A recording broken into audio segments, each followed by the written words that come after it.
3 des 4 dernières défaites de Novak Djokovic sont intervenues contre des membres de la Next Generation. Donc il y a eu Tsitsipas, Khachanov et Zverev. Alors est-ce que Daniil Medvedev va créer l'exploit en 8e de finale à l'Open d'Australie 2019? C'est ce qu'on va voir tout de suite, c'est parti, let's go! On va tout de suite commencer par Novak Djokovic, le numéro 1 mondial qui a sorti Kruger, Tsonga et Shapovalov pour se hisser en 8e de finale. Il a passé en tout 6h38 sur les courts et il a concédé un seul set, c'était contre le Canadien. Djokovic à Melbourne, c'est 6 titres, 88% de victoire et surtout 9 quarts de finale sur ses 14 participations. Concernant le niveau de Novak Djokovic dans cette édition 2019 de l'Open d'Australie, j'ai envie de dire que c'est un petit peu la même chose que lors des 2 derniers grands chelems qu'il a remporté d'ailleurs, avec une première semaine où on ne le trouve pas spécialement convaincant.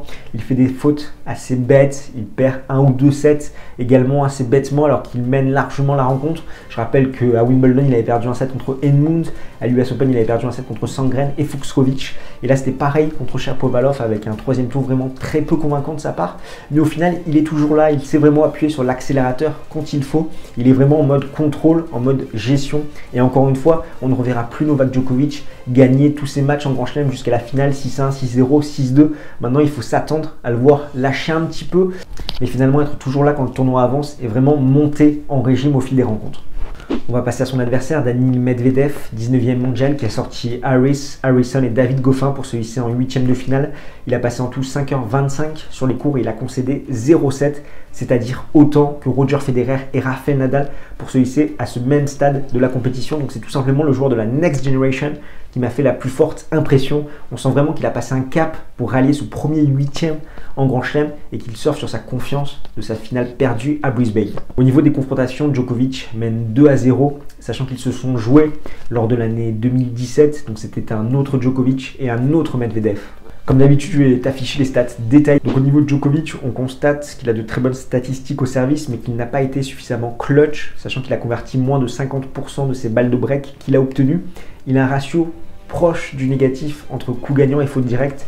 91 coups gagnants pour 83 fautes directes. Lui qui a l'accoutumé, on a l'habitude de le voir en fond de cours faire très peu de fautes, très peu de déchets. Là, il a quand même lâché un peu plus de fautes directes, notamment contre Shapovalov au 3e tour.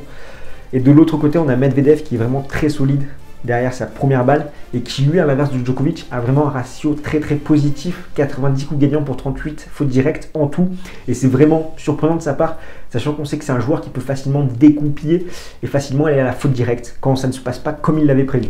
Au niveau des clés tactiques, les deux joueurs vont devoir très bien servir, notamment Medvedev s'il veut espérer un petit peu titiller Novak Djokovic, passer un maximum de première balle avec cette première balle qui est très lourde, même si en face c'est l'un des meilleurs retourneurs du circuit, donc il va sans doute se prendre des retours un petit peu dans les pattes, et comme Medvedev c'est un grand gabarit, ça va être très compliqué pour lui le 2e coup de raquette. Il y a cette diagonale revers qui va être importante à surveiller, sachant que c'est le point fort des deux hommes. Medvedev va vraiment devoir se montrer très agressif, rentrer un petit peu dans Djokovic, aller au filet, sachant que le Serbe a tendance à être un petit peu trop défensif dans certains de ses matchs. Et enfin, on peut prendre en compte le paramètre physique et mental. Mental parce qu'on sait que le Russe n'est pas forcément le plus constant tout au long d'une rencontre et qu'il peut vite dégoupiller, vite aller à la faute directe, d'autant plus s'il voit qu'en face, la balle n'arrête pas de revenir. Et le physique surtout parce que Djokovic va vraiment travailler Daniil Medvedev tout au long de cette rencontre et que ça peut être très vite compliqué pour lui. Donc pour ça, je vois un match en 4-7 remporté par Novak Djokovic, quelque chose comme 6-3, 5-7, 6-4, 6-2. Donc n'hésite pas dans les commentaires à me donner ton avis, quel est ton pronostic à toi, à lâcher un petit pouce bleu si tu as aimé la vidéo, à t'abonner à notre chaîne pour ne plus rien manquer de l'actualité tennis. Et nous on se retrouve très vite, d'ici là porte-toi bien, ciao tout le monde.